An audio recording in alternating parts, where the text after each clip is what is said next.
We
Yeah, yeah.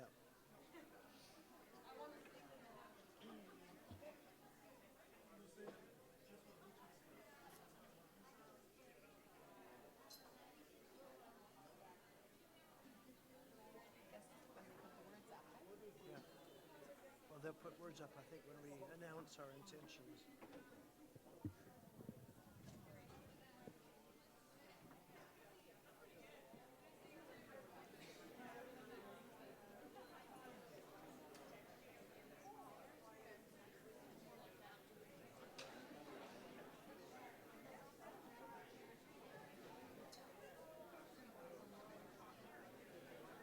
That when we do the round in the service, we'll start them. Yeah, We'll start that now. yeah. The sisters let us. Yeah. Yeah, And yeah. I'll do this at Oh, the very, good. very end. Yeah. But it's in unison once first. Unison once. Yeah, yeah.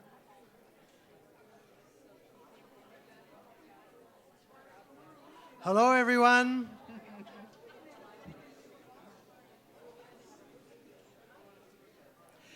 We're going to sing a classic hymn called "The Day You Gave Us God Is Ended." You'll soon see the words on the screen. And we invite you to join us.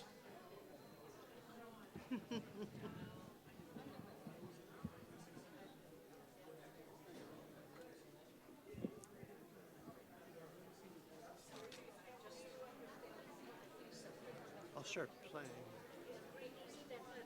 You're good.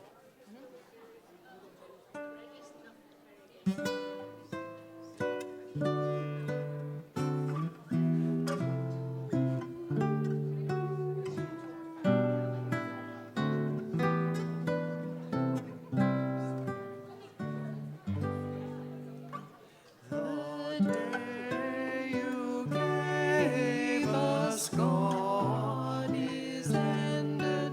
The sun is sinking in the west. To you our morning hymns ascended. Your praise shall sanctify our rest. We thank you that your church, unsleeping while earth rolls onward into light, through all the world a watch is keeping, and rest not now by day or night. As o'er each continent and island the dawn leads on another day, the voice of prayer is never silent, nor dies the strain of praise away. The sun that bids us rest is waking your church beneath the western sky, and hour by hour fresh lips are making your wondrous doings heard on high. So be it, God, your throne shall never, like earth's proud empires, pass away. Your rule remains and grows forever until there dawns that glorious day.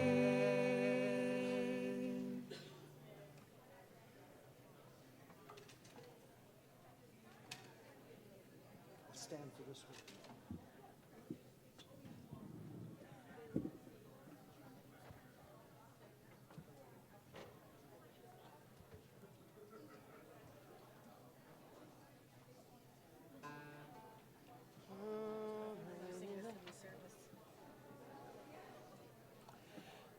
So this is a song we're going to be singing during the service of remembrance. It's a song both of protest and of confession from South Africa during the apartheid regime. And the words are, and I'd like you to repeat after me if you would.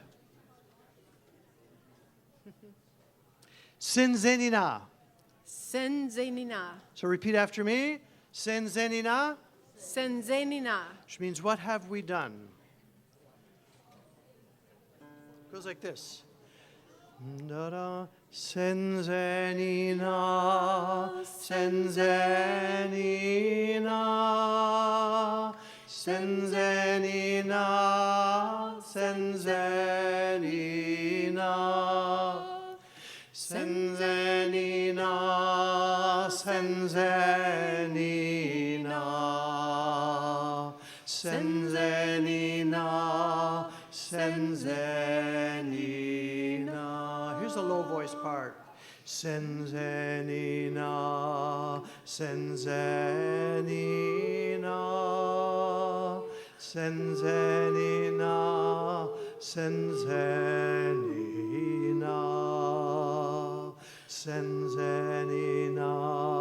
Senzenina, Senzenina,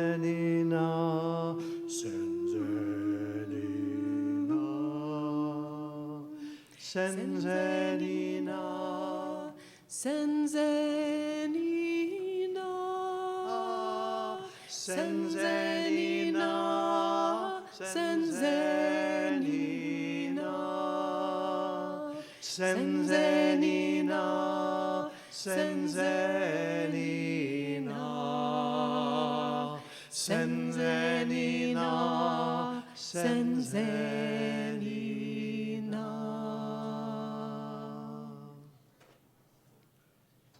Then we learned a song from the Les Sœurs de Grand Chant in Switzerland, and we'll repeat that again. I'll play it once more on the guitar and invite you to sing.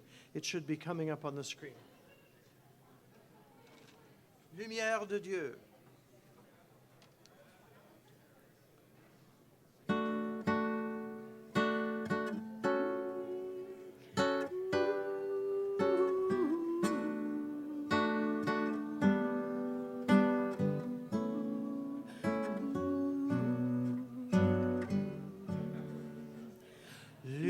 Lumière de Dieu, inonde la terre, visite nos cœurs et demeure avec nous.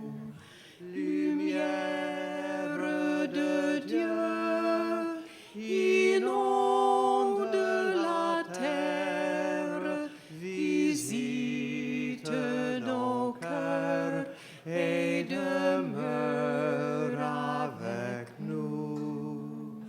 Lumière de Dieu, inonde la terre, visite nos cœurs et demeure avec nous.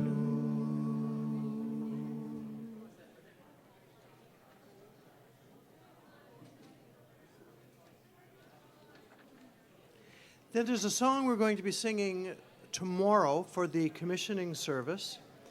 It's called "We Are Coming Now to the Table," and it's from Sierra Leone.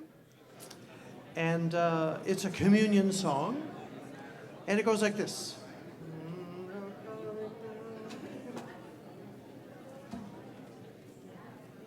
We are coming now to the table. We are coming now to the table with the gift of bread. We are coming now with the gift of wine. We are coming now. Oh, sing it over. Oh, we are coming. We offer you the gift of bread. We are coming. We offer you the gift of wine. We are coming now. We sing it over. Oh, we are coming now. We are coming now to the table. We are coming now to the table to receive the bread. We are coming now to receive the wine. We are coming now. Oh, sing it over. Oh, we are coming now. Coming to receive the bread. Oh, we are coming. We're coming to receive the wine. We are coming now. Oh, sing it over. Oh, we are coming now. We are coming now to the table. We are coming now to the table with the gift of bread. We are coming now With the gift of wine. We are coming now. Oh, sing it over. Oh, We are coming with now. the gift of bread. We are coming We're coming now. with the gift of wine. We are coming now. We are coming now to the table. We are coming now to the table to receive the bread.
lumière de Dieu. Lumière de Dieu, inonde la terre, visite nos cœurs et demeure avec nous. Lumière de Dieu, inonde la terre, visite nos cœurs et demeure avec nous. Lumière de Dieu, inonde la terre, visite nos cœurs et demeure avec nous.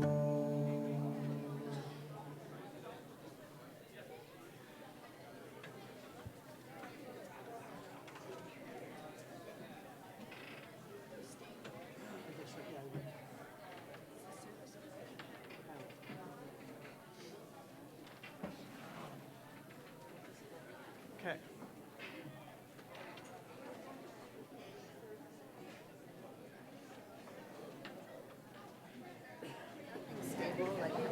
Beg your pardon? That gives you an idea. I don't think it's going to roll anywhere.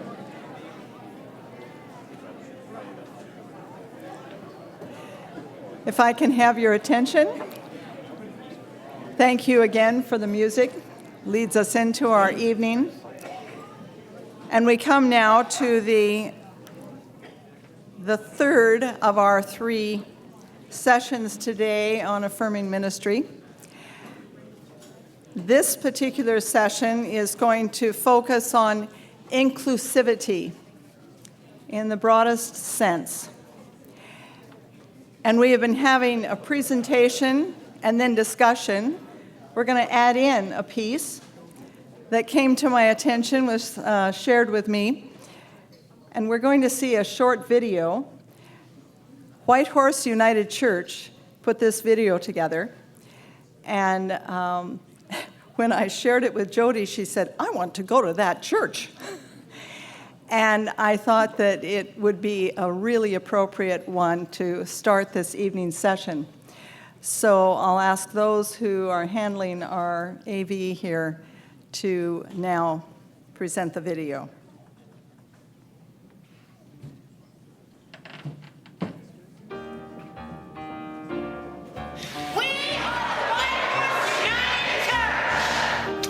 Congregation of the United Church of Canada. Whoever you are, You are welcome here! We didn't just make that up. We learned it from Jesus! so welcome. Welcome! We welcome you if you are male, female, intersex, genderless, or unspecified. If you're single, married, widowed, divorced, together, or it's complicated. If you are gay, straight, bi, trans, queer, or questioning. You are welcome here! You are welcome no matter what color you are. If you are rich, poor, housed, or homeless. If you're able-bodied or living with a disability. If you're in recovery or still addicted. If you are inked, pierced, both, Or neither. We welcome you. You are welcome if you Are a young adult, a tween, are a teen a child, or newborn. if you're a full-grown adult, Middle age, elderly, aging fast, but not grown up yet. You are welcome here! We welcome you if you can sing like a Robin or squawk like a raven. Both are beautiful in our church. You are welcome. if you are just browsing, Just woke up. or just got out of jail. This is a place for you to belong. We welcome you if you're having problems. Or feel down in the dumps. If you are hopeless, helpless, Or lost in the dark. Welcome to the life of our church. If you don't like like organized religion. or if you had religion shoved down your throat. We've been there too! We welcome you if you're struggling with illness, or with relationships, familial or unfamiliar. with life, death, Moving on or letting go. We welcome you! Doesn't matter if you can't spell and you can't read. Where you work or where you don't work. what you do or what you don't do. This church welcomes you! If you blew all the money you saved for the offering. Or if you think the earth is flat and the moon is made of cheese. Whether you are a lifelong Yukoner or visiting from outside, If you only come to church because you're bringing grandma.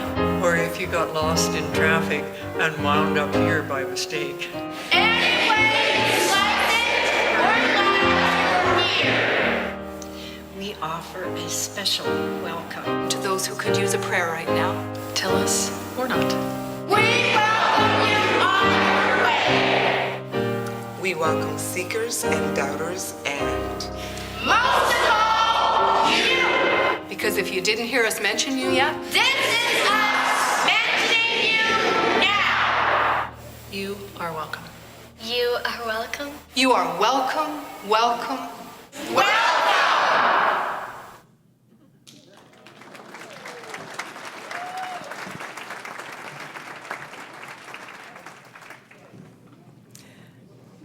Tonight, we have the opportunity to hear three individuals for another panel that will lead us into our discussion on inclusivity.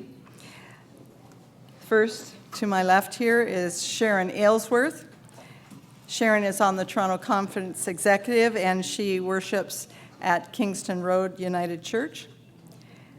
Next, we have Michael Blair. Michael is the General Counsel representative to this conference meeting, and he serves in the General Counsel office as Executive Minister of the Church in Mission Unit. He's also, I understand, a voluntary associate minister at Bloor Street. You can read more about Michael, too, because in the documentation, it tells more about his background. And Neil Parker is a member of the Order of Ministry, serves as a military chaplain in the Canadian Armed Forces with the rank of Major. So we welcome you three, and we look forward to what you have to share with us.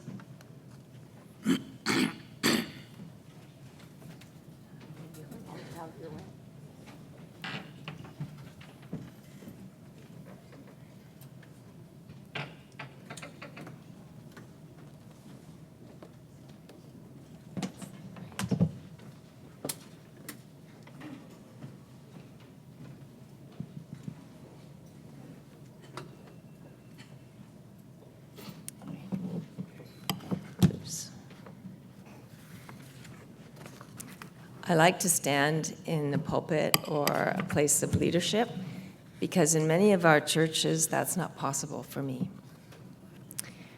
I like to start by expressing gratitude to Affirm United and the Affirming Study Group within our conference for understanding that any marginalization is too much and for inviting me to speak today. I'm a person living with physical disability who is active in the conference. I'm a GC 42 commissioner and served on the sessional committee. Chair of Council of Kingston Road United Church, a member at large on Toronto Southeast Presbytery Executive, and also currently serving on the executive of Toronto Conference. I did not always have a disability. I was diagnosed with primary progressive multiple sclerosis in 1998. At the time, I was able-bodied, a wife and mother, and held a management position in a major computer consulting company. I left work, a work that I loved. I found it challenging and engrossing to look after my health. There was heavy fatigue, several falls, and over the next few years, my mobility declined. I became worried about safety, and I was surprised and frustrated when I was excluded from activities, especially in the church. My able-bodied privilege was eroded by exclusion due to barriers in the built environment and the apparent assumption by some that I was not capable of decision-making or even speaking for myself. As I changed, my relationship to my church changed too. My husband and I eventually left our longtime congregation, in large part due to experiences related to my disability. But faith and community are important to me. We eventually found our way back to the church in a different congregation. My involvement in various courts of the church in the past 5 years coincides with improved health.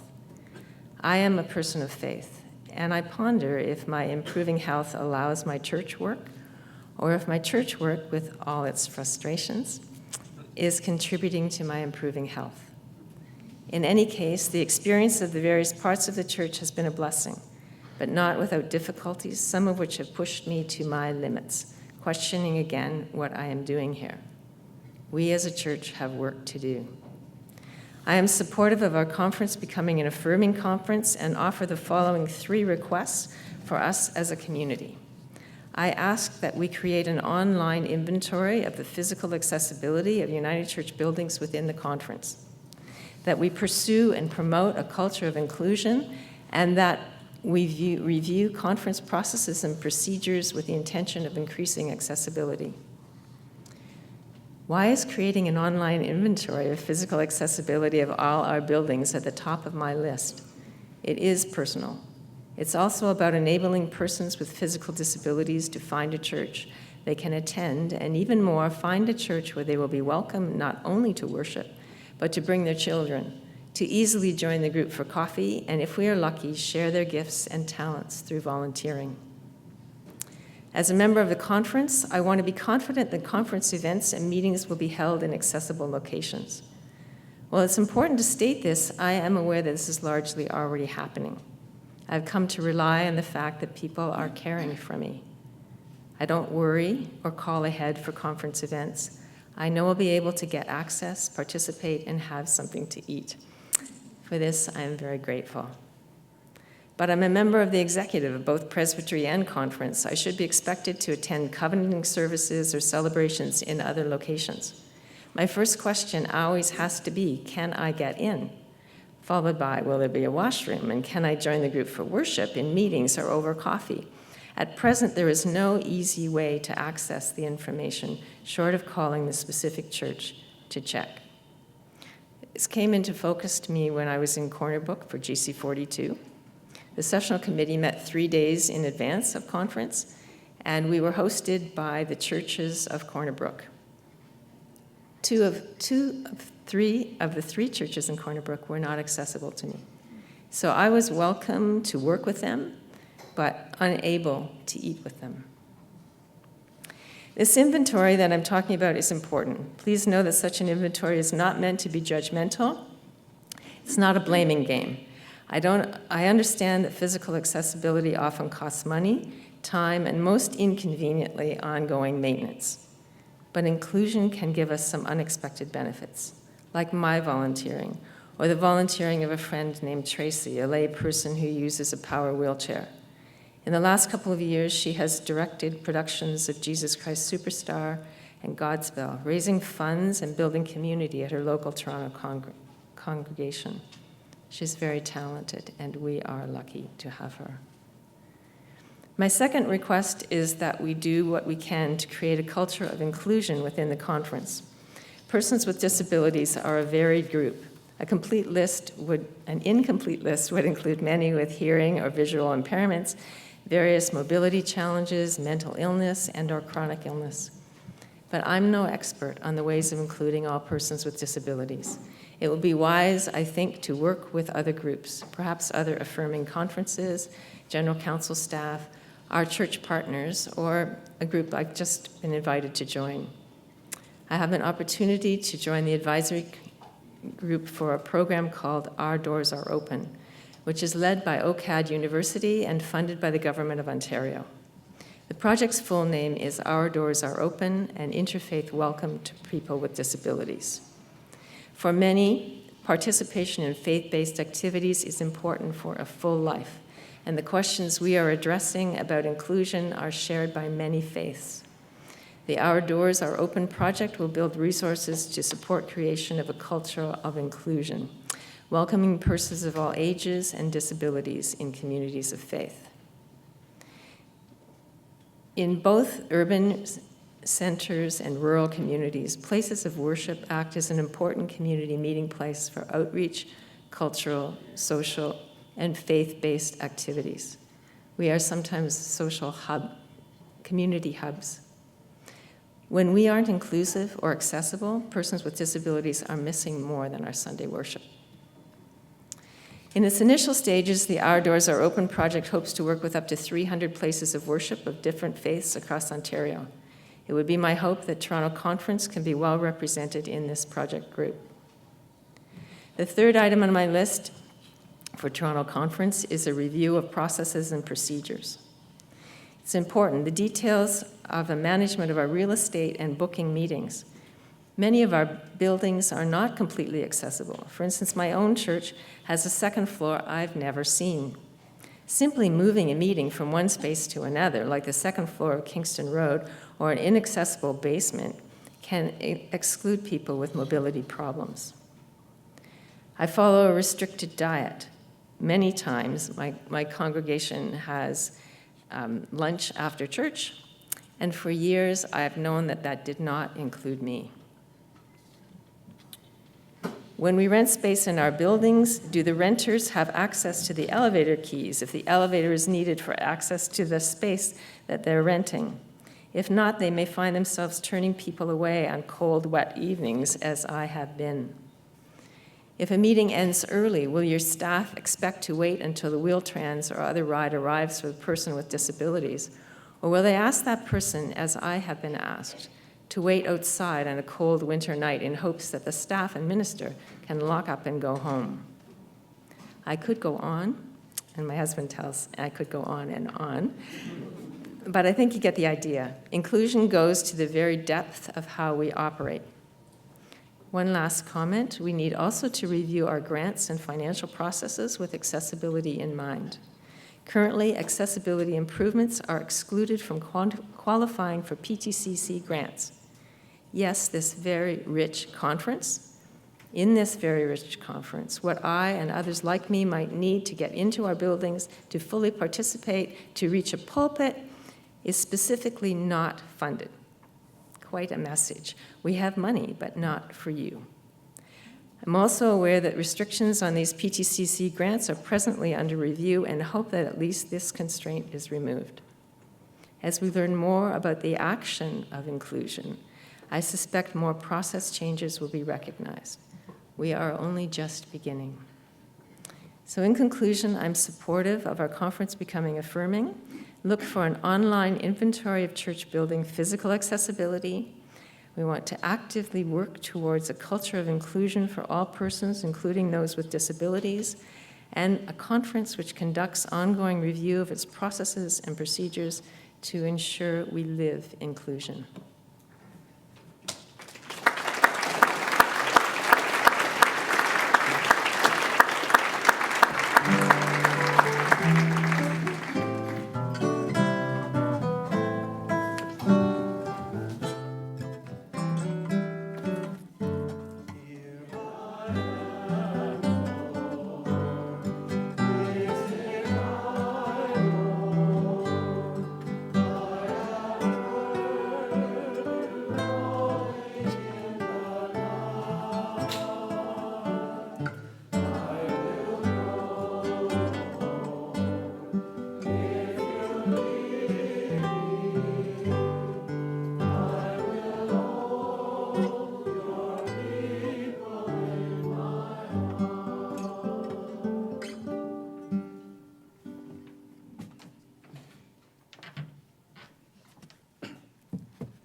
In 2006, the General Council meeting in Thunder Bay committed the United Church of Canada to becoming an intercultural church. At the time that decision was made, the assumption was that interculturalism was only about ethnic inclusion, and that interculturalism meant creating a space for people who look like me and others who were racialized. for the most part, many of our communities didn't understand that the invitation and the gift and the call to become an intercultural church was a call and a gift to the entire United Church of Canada. We have gotten a little bit better, but still not far enough.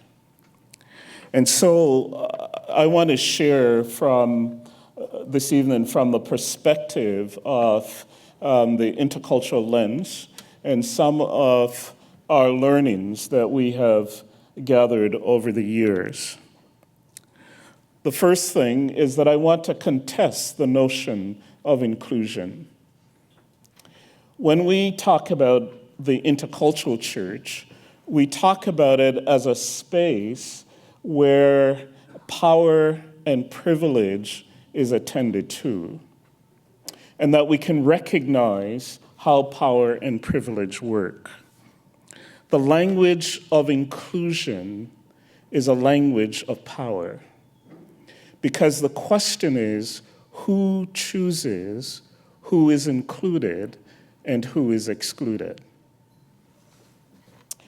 So, as a Black man, a man of color who is a part of this church, and as also a gay man, I find myself at times in spaces where I'm accepted around my sexual identity, but I'm not as comfortably accepted around my skin color. And it's not always an easy place because in some ways we make choices about who we include, how we include, what we include, and what we exclude. And it's very subtle. I'll use my own congregation as an example. I love being in my congregation during Black History Month. It's an amazing time.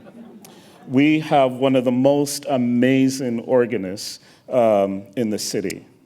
And the stops get pulled out for Black History Month. Our congregation haven't quite figured out how to dance. And it's a painful experience to watch. So in Black History Month, I feel at home.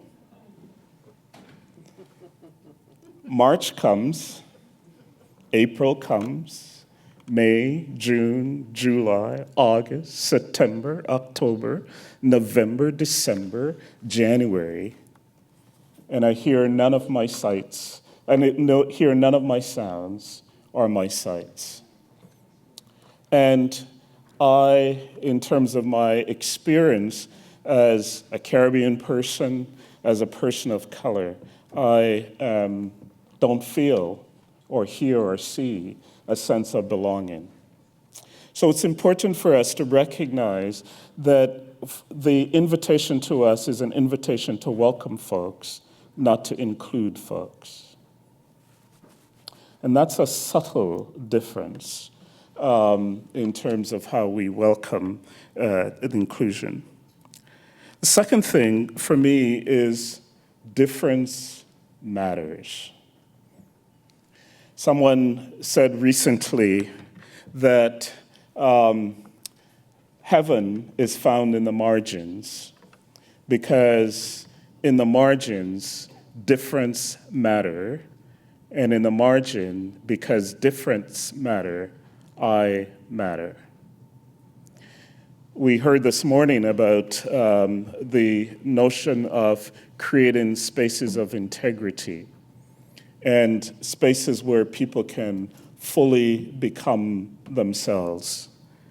And in the perspective of difference, I'm allowed, not even allowed, but I know it's safe to be myself.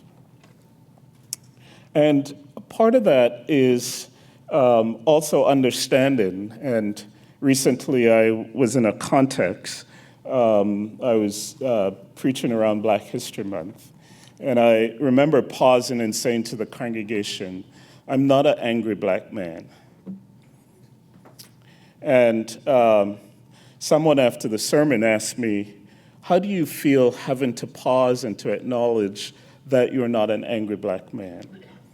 And we talked about that and recognized that that's a tough place to be, because the experience of what it means to live in this body of mine with this skin tone requires me from time to time to suffer in ways that people don't understand.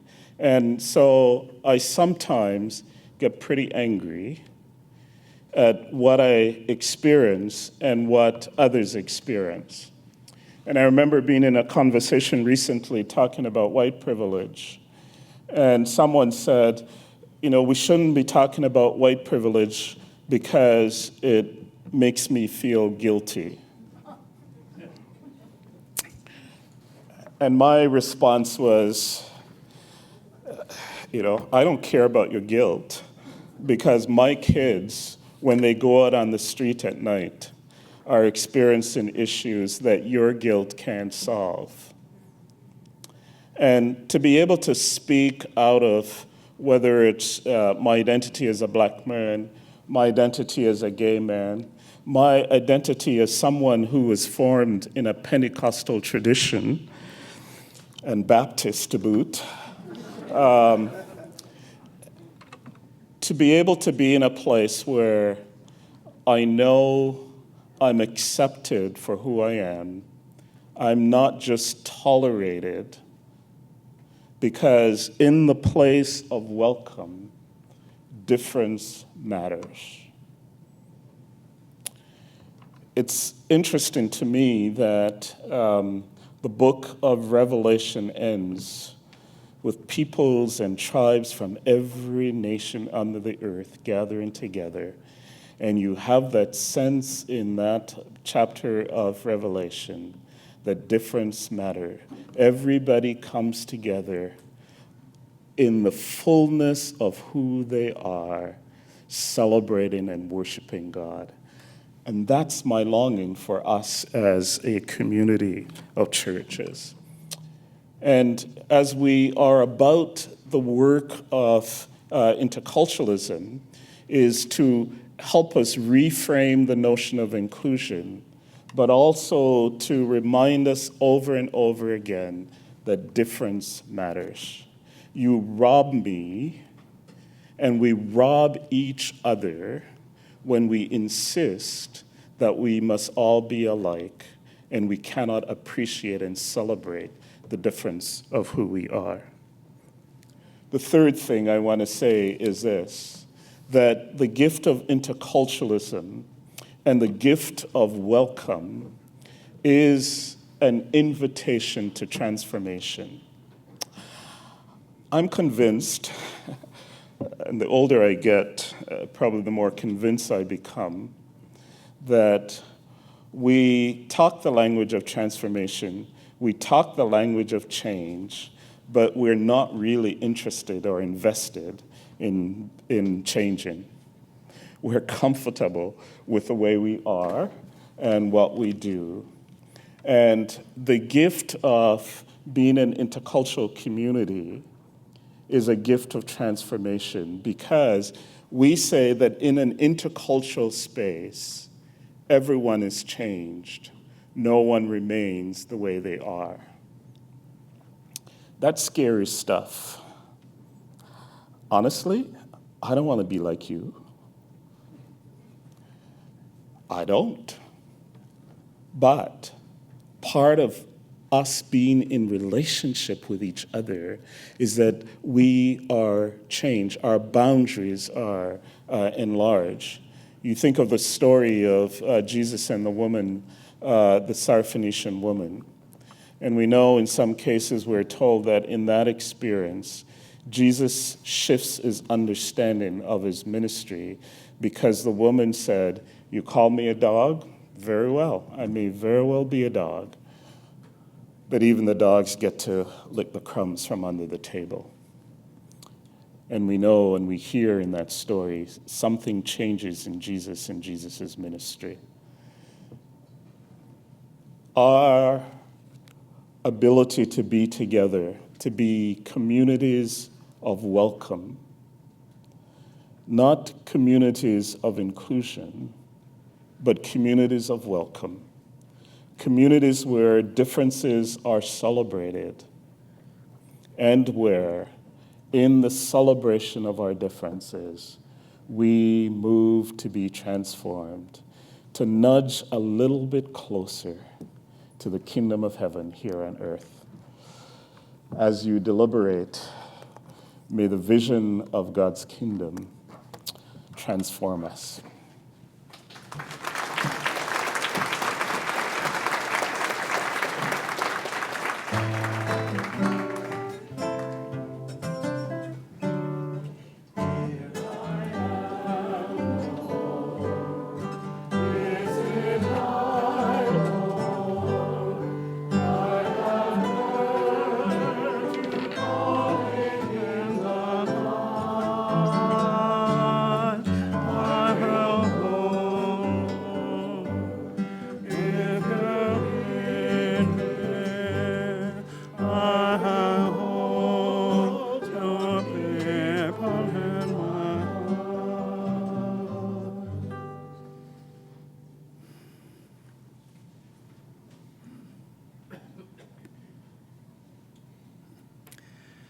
May God grant that I speak with wisdom and have thoughts worthy of that which I have received, for God is the God even of wisdom, and all of our thoughts and our words are in God's hands. Amen.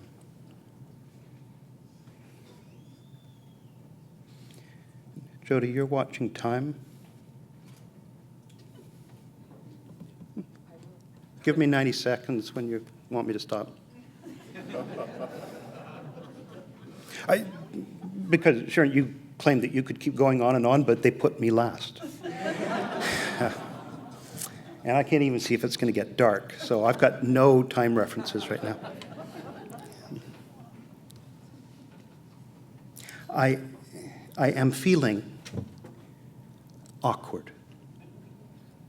I'm feeling awkward because I have been asked to speak for others. And that is somewhat uncomfortable. It's not my story that I've been asked to tell. One of the ways of dealing with that awkwardness is to shift responsibility, and I blame Audrey, who asked me to speak here. What I am asking us to think about is how we as a church and bodies of church people include those who are struggling with mental illness. Now, I work as a military chaplain, which means that I do have a particular heart for those that are struggling with particular types of mental illness that are caused by trauma and stress. But it also means that I work in a daily culture where we talk about suicide, where we talk about mental resilience, where we talk about mental health and how we strengthen one another, how we live together as a community of men and women who will identify, strengthen, and support one another as we try to keep ourselves mentally fit and strong and flexible and resilient. And that community is not the church. That community is the armed forces where I work. And I struggle sometimes when I look at the ways in which we do church that do not always affirm and recognize and pay attention to the mental stresses that many of us are under. Now, I read again, and I commend to you again the reading of Arthur Miller's Death of a Salesman. It's 1951. But it is the story of a man who is slowly succumbing to the stress of mental illness. And it follows his family as they attempt to support and try to understand and ultimately cannot help him. It ends with him committing vehicular suicide as he crashes his car because only the insurance money makes sense to him. And the refrain throughout that play is attention must be paid. Attention must be paid. So I ask us to pay attention to the place of mental health and mental illness within our communities, our society, and within our church communities. You may know and you may not know that 20% of Canadians will experience a debilitating mental illness at some point during their lives. Some say as many as 40%. Or that half of us will experience a severe mental illness before the age of 40. The numbers vary. I'll stick with the lowest. 20% of us will face a period of debilitating mental illness. The group in which that percentage is increasing at the fastest rate, over 65. As that age group grows and extends itself, incidences of stress illnesses, stress injuries, mental health deficiencies grows. Now, without a show of hands, how many of you have a significant percentage of people in your congregation over the age of 65? Don't raise your hands. That is the group that is experiencing more and more mental health stress. And the other group, and it is the group that I work with day by day, are those between the ages of 15 and 24. The average stress levels for a high school student today are the same as those for a psychiatric patient in the 1950s. Your average high school student experiences the same stress that would hospitalize you in 1950. The second leading cause of death for people in that age group is suicide. The first is accident. That should frighten us.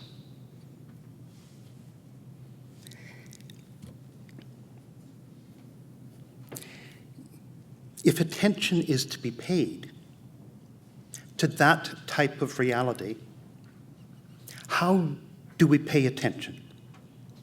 I would say one of the first things we need to do is, as we have so often had to do in our church, we pay attention to our ways of seeing and our ways of speaking. I myself have said on far too many occasions, I am going crazy. Now, my wife, who suffered for 35 years from a bipolar affective disorder, cannot glibly say, I am going crazy. That is far too close to her heart, and it is far too easy for me and for many of us to simply say, oh, this drives me crazy. I suggest we stop saying that. Because to say that makes light of the realities of many people, and many people within our congregations and in our circles. The first way to pay attention is to pay attention to our language and the ways in which we view and are open to or uncomfortable with people's experiences of mental stress. A 2008 survey of Canadians points out that just about 50% of us would tell friends or co-workers that they have a mental illness. Half of us would not tell anybody that we were injured. 42% of Canadians, 42% of us, were unsure whether they would socialize with a friend who has a mental illness. 55% say that they would not marry somebody with a mental illness. 46% of Canadians think people use the term mental illness as an excuse for bad behavior. And 27% said that they would be fearful to be around somebody who has a mental illness. Now, maybe those percentages don't include any of us, but in my heart of hearts, I suspect that we are average. And so the first way to pay attention is to pay attention to the ways in which we can dismiss and stigmatize people who suffer the whole range of mental stress, injuries, and mental illnesses. Be careful of the language. Be careful of the ways in which we put people into that box. I do believe that the church ought to be about advocacy for mental health.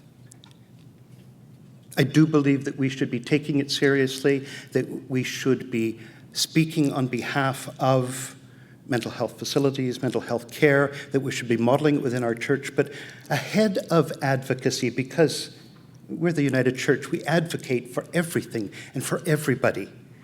We often lose ourselves in that type of caring for all. I think first we need to give agency to those who are dealing with their own mental health and their mental health challenges. Agency means being that type of inclusive church that allows people and encourages people to care for their own mental well-being. Now, I have a niece who suffers from an anxiety disorder. If you don't know what that feels like, imagine that your chair is tipping backwards, just about to fall, and that it feels like that all day and tomorrow. That is what it is like for her. When she attends church, she needs to take care of her mental well-being.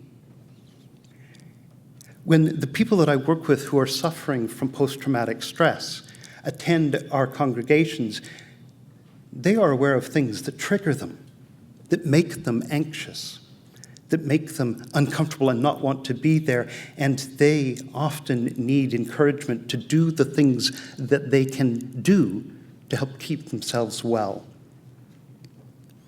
Quite simply for me, when I came back from Bosnia, one of the realities of serving in that war zone was that mines had been dropped from airplanes. And so the roads had been tested and checked and were mine-free.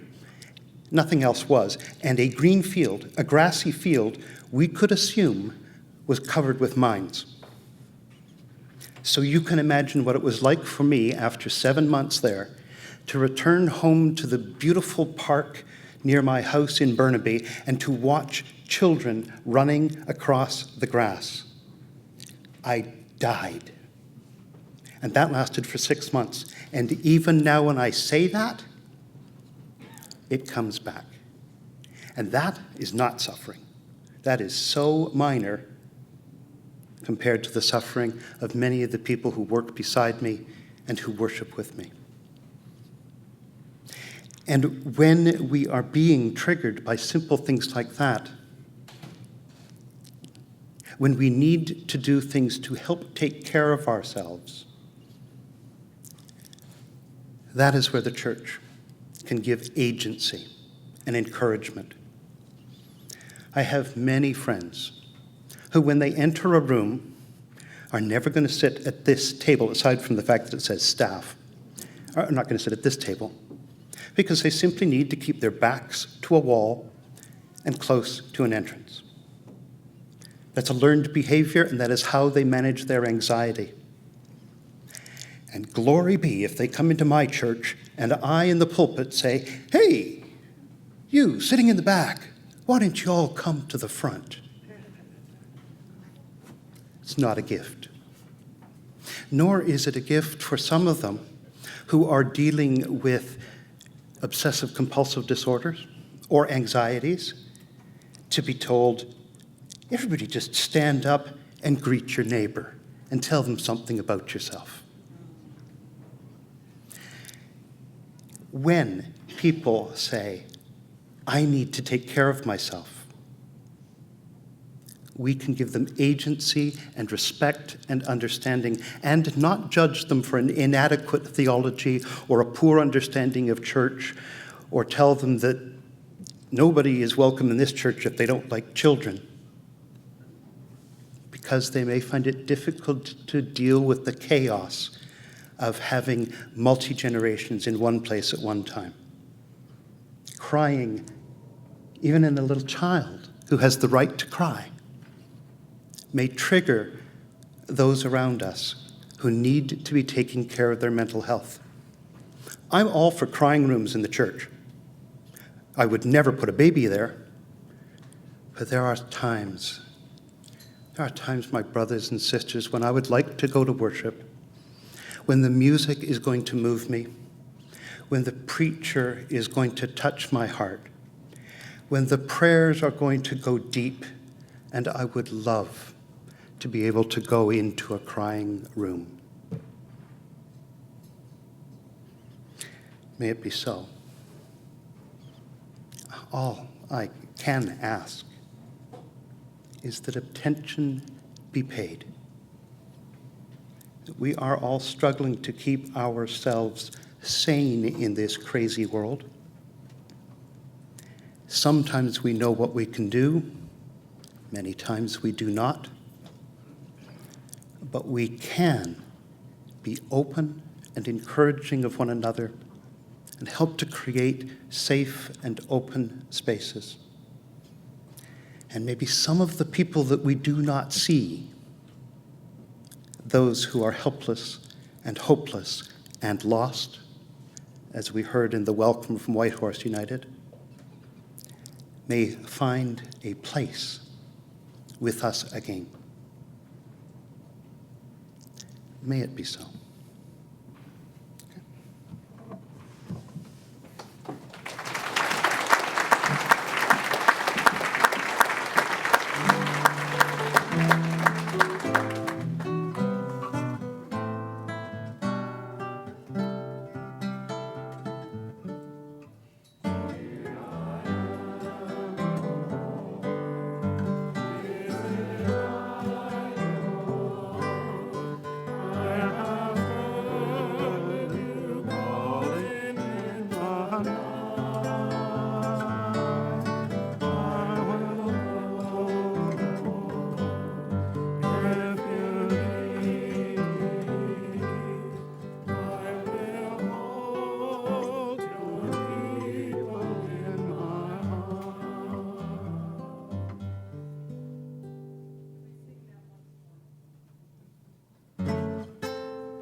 As we did earlier, we have heard much in these last minutes from these three who have shared with us.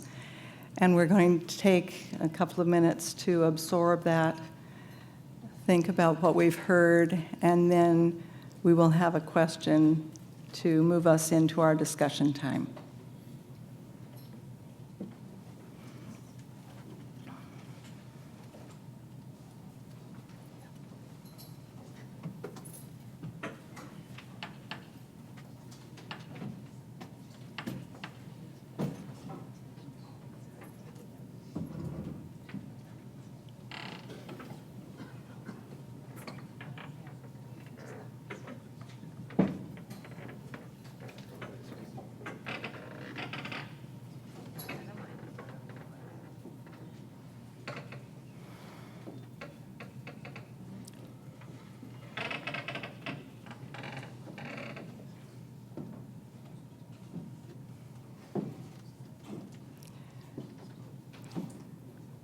As I heard these panelists, I realized that I needed to reword the question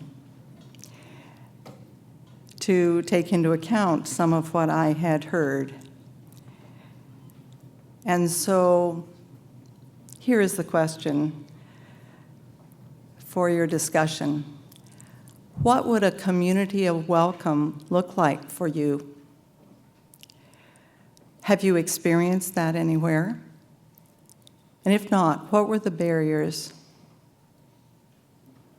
So what would a community of welcome look like for you? Have you experienced that anywhere?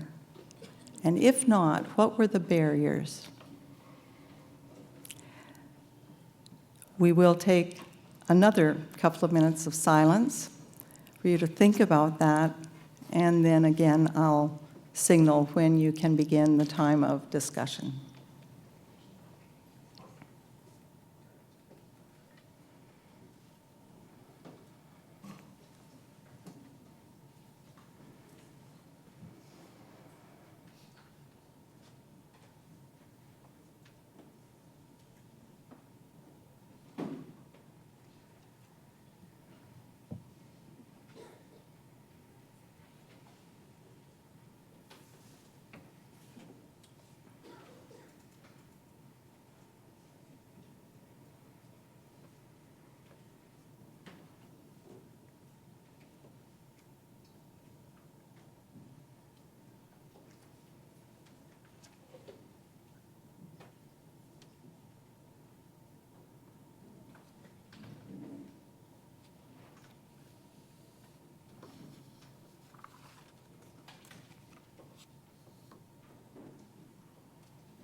I'd like to ask one more question to put before you. And you can continue the conversation you just had, because this is then flowing into this question. What would Toronto Conference need to do in its life and work to be wholly welcoming? Wholly, I put in that sense of wholeness, too, that we have heard at several points today. And give some specific examples of what that would look like. So what would Toronto Conference need to do in its life and work to be wholly welcoming? Give some specific examples. So give that some thought.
We want to, at this point, as we get toward this time of the day and the end of this particular table group process, we want to be able to just take the pulse of the meeting, the sense of the meeting, as the Quakers might say. And so in order to do that, on each table there are 3 cards, a green, a yellow, and a red. And the table group facilitators have been briefed on this. So we'll take a moment for you as a table group to see if there's really strong support at this point around your table for what will be raised in the decision-making tomorrow about becoming an affirming conference. If there are people in the table group who have questions, who aren't really sure yet how they plan to vote on that, then that would be a yellow. If there are people in the court who are strongly opposed to this, that would be a red card. This is not a vote. This is simply to get a sense of where we are at the end of this day's process. And so I'm just going to ask you in your table groups to decide what card you're going to raise, and then in a minute or two, I'll ask you to put up the cards. We'll simply get a look at where we are, and then I'll have a few more comments to close off this table group process that we have engaged in today. So, facilitators, will you just get a sense of what card you want to use?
Is there any table that needs more time?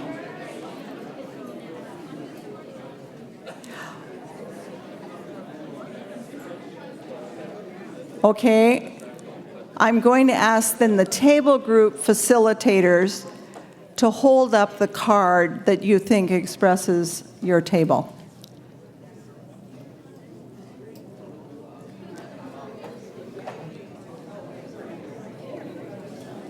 I don't see a card from every table yet, so, okay.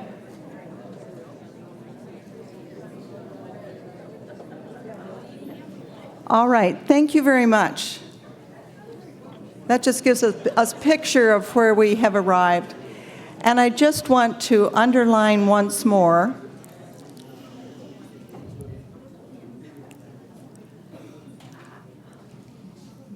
as we have been reminded, we are all on a journey. And we have been journeying today in this process. And we're at various points on that journey.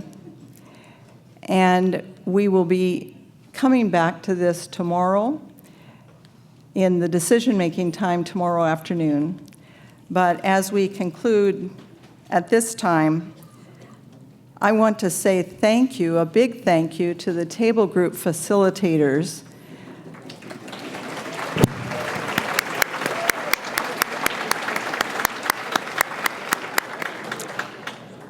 I also want to thank all the people in the group that they facilitated.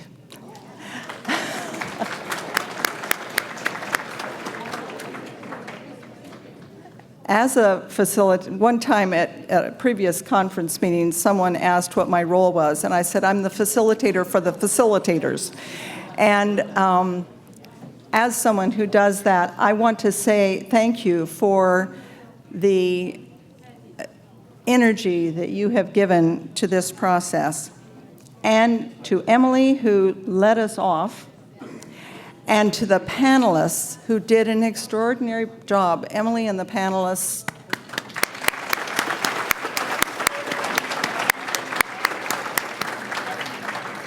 And a final word of direction. If the table group facilitators will take the responsibility to bring the comment sheets, if anything has been written on your comment sheet, bring them and leave them here at the head table at the end of our time. And I'm going to hand over now to the president.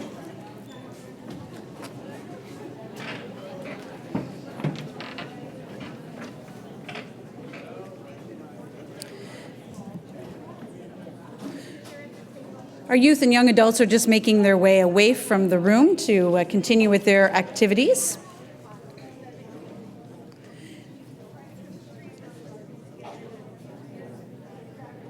But as they do that, I would ask you to please rise in body or in spirit as we prepare our hearts.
Please stand in body or in spirit as we prepare our hearts.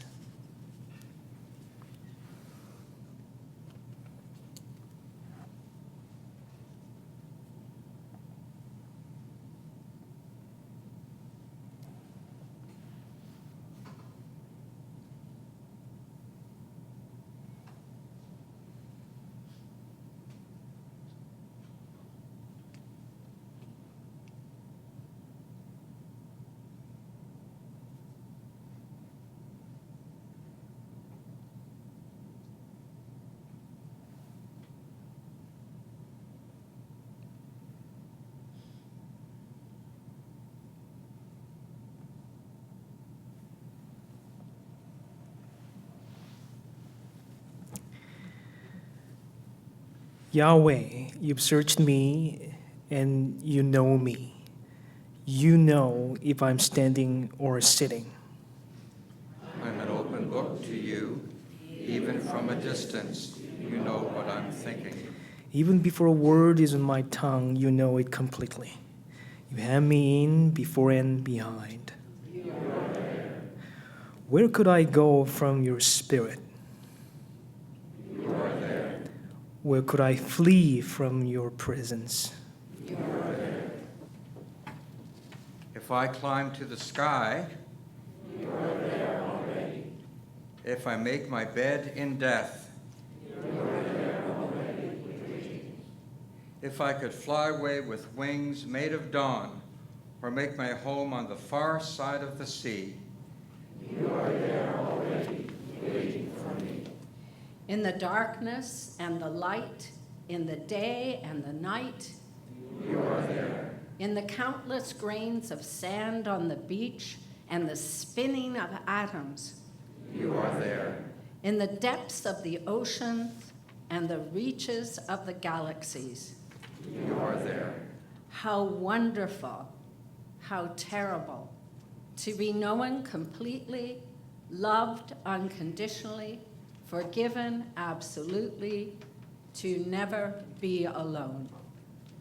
For all these mysteries, we thank you, for the wonder of ourselves, for the wonder of your works, our souls know it well. Yahweh, you've searched us and you know us. God is with us. We are not alone.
Please be seated.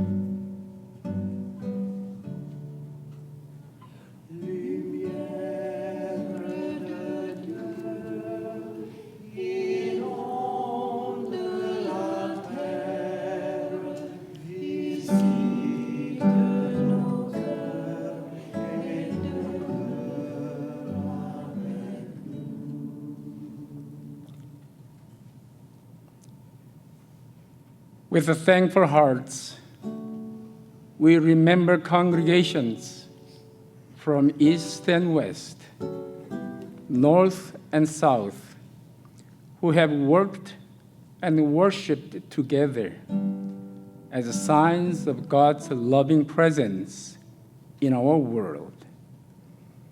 하나님께서는 사랑으로 우리와 늘 함께 하시지만 그의 사랑과 임재가 이 세상에서 어떻게 나타나고 표현되는가 하는 것은 계절과 횟수가 지남에 따라 바뀌기도 합니다.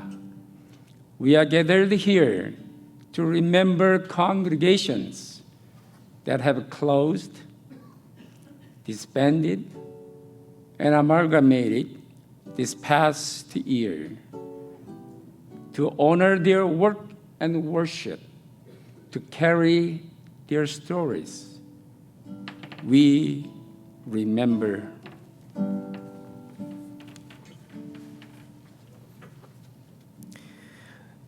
Northern Waters Presbytery, Hockley United Church, Jala Rini United Church, and Mono Mills United Church amalgamated to Mono Mills Pastoral Charge. Victoria Memorial United Church in Honeywood, part of the Grey Dufferin Pastoral Charge, disbanded. Southwest Presbytery, St. Paul's, Long Branch amalgamated with Elderwood to continue together as Elderwood Pastoral Charge. Toronto Southeast, Bedford Park amalgamating with North Lee.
With thankful hearts, we remember people from east and west, north and south, who have worked and worshiped with us, sharing the flame of God's loving presence in our lives. We are gathered here to remember those whose lives have ended this year, and you are invited to move to the microphones to name those from our congregations and presbyteries as well. We remember Living Waters, Bob Rumble, Victor Wood, Dawn Powell, Sang Lee, Newton Reed. Northern Waters, John Anderson, Alex Coles. Southwest, Fred Bayliss, Robert Raymond, Lynn Curtin. Toronto Southeast, Doug Ferry, John Cousins, Alan Logan. Toronto Conference, in memoriams to be remembered, Peggy Monag, Thomas Clark.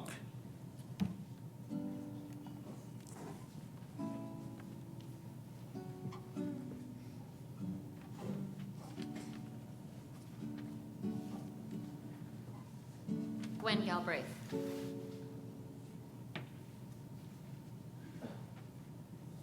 Genevieve Carter, who was the president of Toronto Conference in 1983. She was 101 and she died yesterday.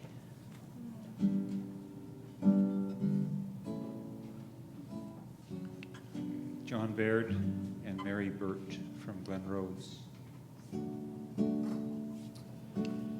Deshane, a youth from Fairgrove who was shot and killed in Mississauga. Maple Maw. Randy Lehman from Trinity Newmarket, who was buried today. And I remember Louise King, residential school survivor at Living Waters in the Living Interrelations Circle. Jack Ware and Alan Crossley. Pearl Newlove, George Deeth, and 2 weeks later, his wife, Joy Deeth, from Bolton United.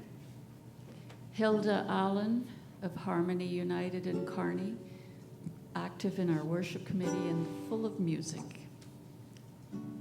Barbara Big Canoe McDonald, elder of Georgine Island and member of Georgine Island United Church. Sheila Brown, Trinity St. Paul's United Church. Goldie Powell, Burton Avenue United Church. Heather Cartwright and Margot Watt, both of Humber Valley United Church. Ben Porter and Joy Stanley from Manor Road United Church. Irene Watson, Bill Bramham from Erin United Church.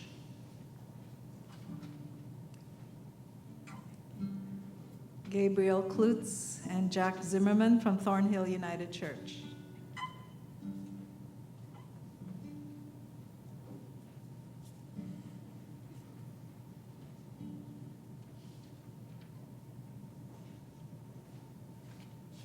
Beth Pollock and Thora Smaller from Birdscliff Bluffs United.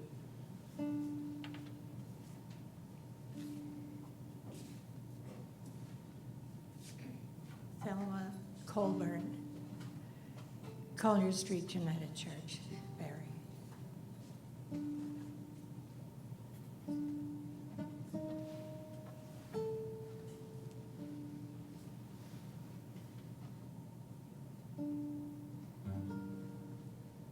Let us pray. Holy One, present in the birth of galaxies and the dying of a star, as constant as the changing of the seasons, we give thanks for the lives of people and congregations that have offered hope and inspiration, shared love and compassion, and worked for justice and peace. Be with us in our remembering, so that we may be moved to continue this work of justice, peace, and love, living into your presence with courage and in hope. May our actions honor those before us and make the world better for those who come after. We pray in the name of Jesus, sign of suffering love and sacred hope. Amen.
With grieving hearts, we remember indigenous communities hurt by broken treaties, by laws that betrayed them, by loss of land, culture, self-determination, and a sacred way of living in respect with all of creation. 우리는 파손된 땅들과 사라진 자연 환경, 그리고 멸종된 여러 생물들을 슬퍼합니다. 또한 전통을 소중히 여기지 않고 들어야 할 소리를 듣지 않으며 보거나 들어야 할 경고를 무시하고 여러 가지 상징들을 적절하게 취급하지 않는 일들을 안타까워하며 슬퍼합니다.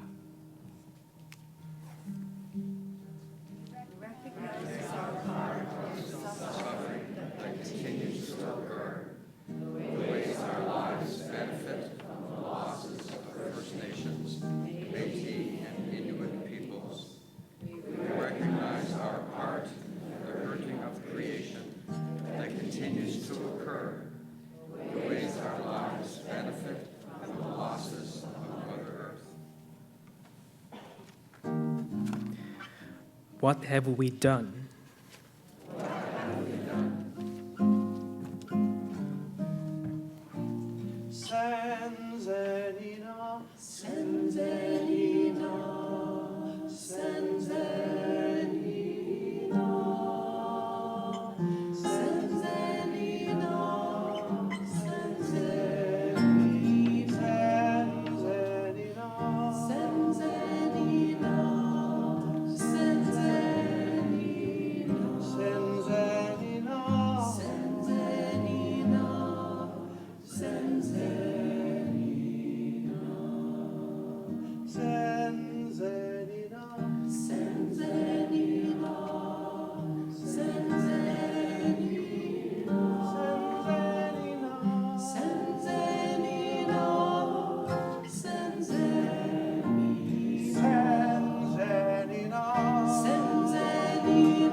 With grieving hearts, we remember those lives harmed directly and indirectly because of our nation and our church's approach to indigenous peoples.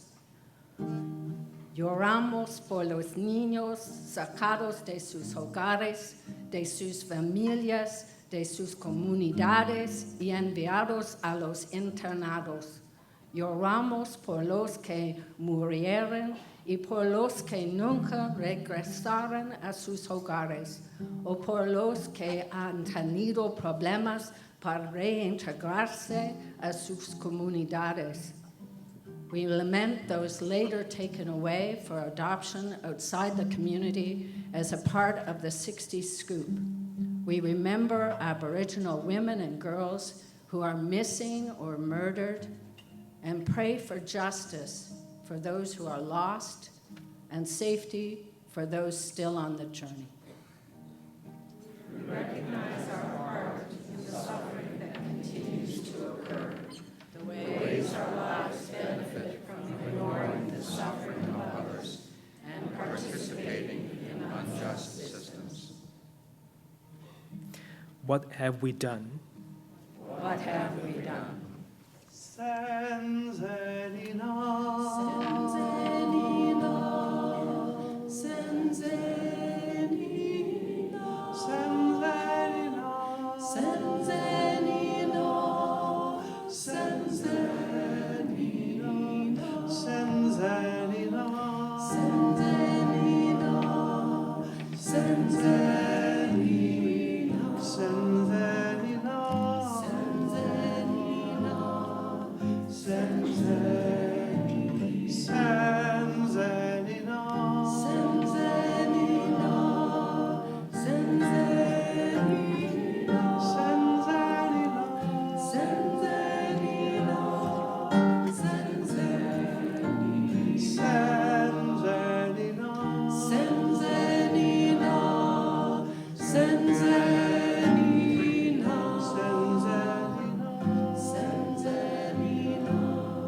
우리나라와 온 세계에 걸쳐서 편견과 폭력 그리고 인종차별로 희생된 많은 사람들을 우리는 슬퍼하면서 기억합니다. We mourn people beaten, jailed, and killed as a result of their sexual orientation or gender identity. In many ways, some lives are deemed less worthy of protection and equal rights. We mourn people beaten, threatened, and killed as a result of their religion, particularly the Islamophobia sweeping Western nations and causing many people to feel unsafe. We lament the way many churches contribute to the devaluing of other religions and of members of the LGBTQ community, using religious language to justify discrimination. We recognize our part in the suffering that continues to occur, the ways our lives benefit from our own places of privilege. We recognize the times our indifference, our fear, or our silence do not speak out for a sacred love that does not know boundaries or divisions. What have we done? What have we done?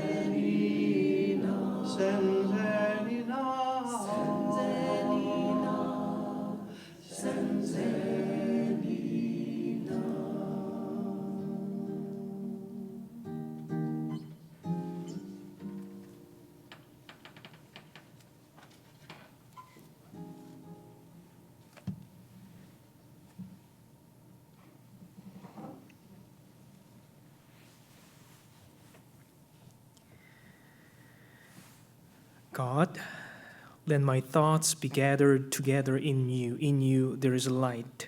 Hold me in your light. In you there is a patience. In you I find my help. Though I may not understand your ways, still you know, God, the way for me.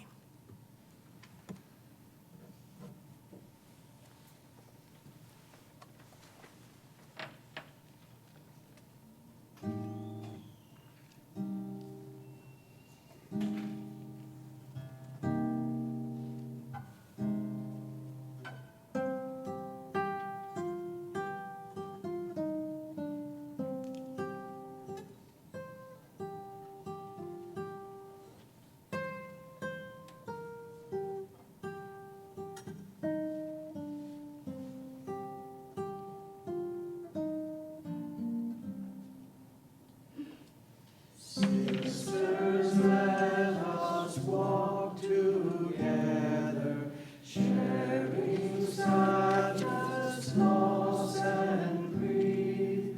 We will move through pain to wholeness, brokenness transformed to peace. Brothers, let us work together, seeking justice, healing shame, filled with hope, imbued with courage. Every violence we will name. How wonderful, how terrible to be known completely, loved unconditionally, forgiven absolutely, to never be alone. God is with us. We are not alone. So, with that promise, that hope, that challenge, let us act together with courage and work together for justice. Let us move through pain to wholeness and transform brokenness to peace. 우리가 들어본 일도 없고 들으려고 하지도 않는 소리에 귀를 기울여 봅시다. 우리가 말을 해야 할 때 말하지 않고 침묵을 지키기 때문에 남에게 피해를 주게 되는 때에 용기를 내어 소리내어 말을 합시다. Let us risk all that we have, knowing we follow one who risked everything, lost everything, and yet became an enduring symbol of hope. God is with us. We are not alone.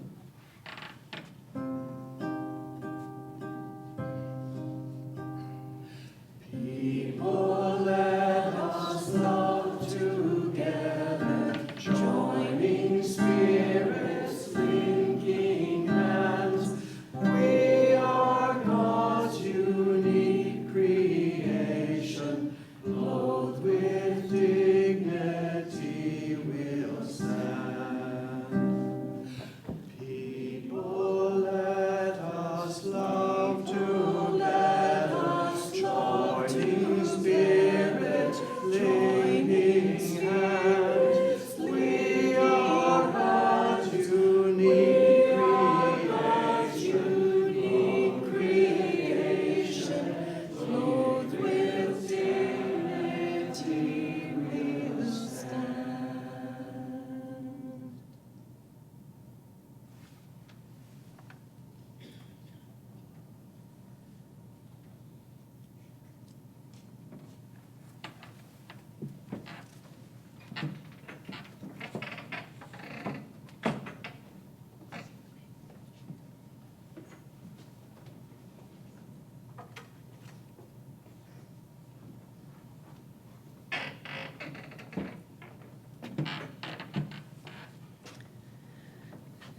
Let us go out into this night then. May peace be upon you. May this day have been a blessing unto you, and we will see you all in the morning.